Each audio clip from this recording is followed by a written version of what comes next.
আসসালামু আলাইকুম। ফাইনালি হজ হইতে পড়া হইতেছে।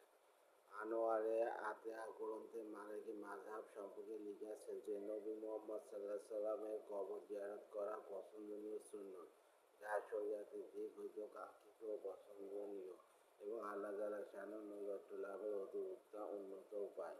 কাজী ইয়াস মালিকি শিফা গ্রন্থে লিখিয়াছেন রাসূলুল্লাহ সাল্লামের কবর জিয়ারত একটি সর্বসম্মত সুন্নত, বরং কতিপয় মালিকি আলেম তো ওয়াজিব বলিয়াছেন।